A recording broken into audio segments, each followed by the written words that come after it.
प्यार मोहब्बत क्या है मैं ये तो नहीं जानता, लेकिन हाँ माँ की ममता और माँ का प्यार क्या होता है ये भली भांति जानता हूँ। और आप भी जानते होंगे, माँ ममता की मूरत होती है। ममता का अर्थ तो हम सब जानते ही हैं कि एक माँ का अपने बच्चों के प्रति स्नेह। माँ कैसी भी हो लेकिन माँ माँ होती हैं। बहुत सारे लोग माँ का मतलब नहीं समझ पाते हैं और अपनी माँ को न जाने क्या क्या भला बुरा सुना देते हैं। यह कहानी भी एक ऐसी ही माँ की ममता पर आधारित है। कहानी जंगल की एक हिरन और उसके बच्चे की है। माँ जानवर की हो या इंसान की क्या फर्क पड़ता है, माँ की ममता का कोई मोड़ नहीं होता है। माँ का प्यार कभी साबित नहीं किया जा सकता है, वह खुद ब खुद निखर जाता है। माँ की ममता अनमोल होती है। माँ बच्चे की मुस्कान होती है।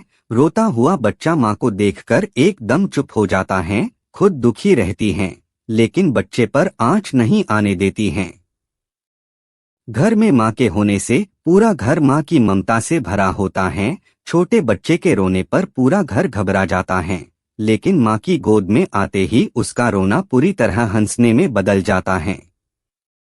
बच्चे का केवल माँ ही एक विश्वास होती है। बच्चा जब रात को रोता है तो माँ उसे लोरी सुनाकर सुला देती हैं और बच्चों की आंखों के सामने से एक पल भी दूर नहीं रह पाती हैं। बच्चे को हमेशा अपने आंचल में छिपाकर रखती हैं, खुद से ज्यादा ख्याल रखती हैं। एक दिन की बात है, एक माँ का बच्चा छोटा था। वह बहुत नटखट था। उसकी हरकतें देखकर सभी हंसने लगते थे। बच्चा बहुत प्यारा था। उसने अभी अभी चलना सीखा था।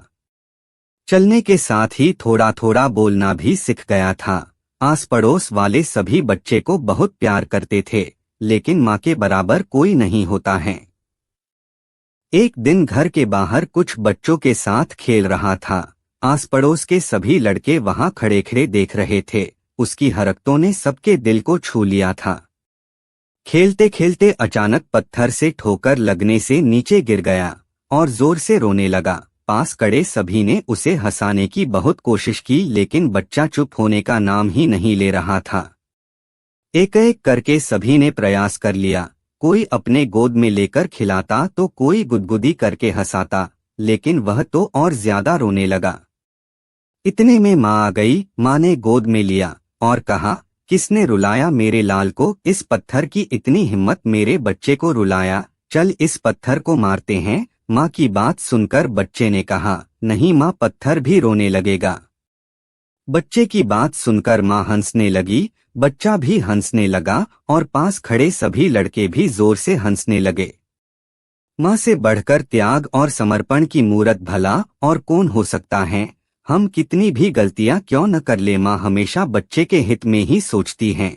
जब भी बेटे पर कोई भी मुसीबत आ जाती है तो वह अपने ऊपर ले लेती हैं। हर माँ बाप की यही इच्छा होती है कि उसकी संतान उनकी बुढ़ापे की लाठी बने।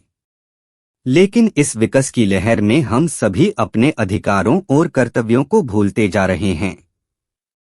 अगर हमारे माँ बाप हमें पाल सकते हैं तो हम लोग उन्हें बुढ़ापे में क्यों बेसहारे छोड़ देते हैं? यही तो माँ बाप की इच्छा होती है कि मेरा बच्चा बड़ा होकर हमारा सहारा बनेगा। लेकिन आजकल तो अपने बूढ़े माँ बाप को पाला नहीं जाता, बल्कि अनाथ आश्रम या फिर दर दर की ठोकरें खाने छोड़ देते हैं। दोस्तों, मैं आशा करता हूँ कि आप सभी को हमारे द्वारा लिखा गया यह कहानी पसंद आया होगा। मेरा इस कहानी को लिखने का मकसद यह नहीं है कि आप लोगों को ठेस पहुंचे, बल्कि मेरा उद्देश्य हर उस नागरिक को जगाना है जो अपने माँ बाप से दुर्व्यवहार करते हैं। अरे वो हैं तभी तो हम इस दुनिया में हैं। हमें तो उनका शुक्रिया अदा करना चाहिए, ना कि उनका तिरस्कार। अगर आप भी मेरी तरह अपने माँ बाप से प्यार करते हैं तो इस कहानी को लाइक करके अपने सारे दोस्तों को शेयर करें। उन सभी प्लेटफार्म पर साझा करें जिनका आप उपयोग करते हैं, और हमारे इस चैनल को सब्सक्राइब भी कर ले ताकि आने वाली कहानी की अपडेट सबसे पहले आपको मिले। धन्यवाद।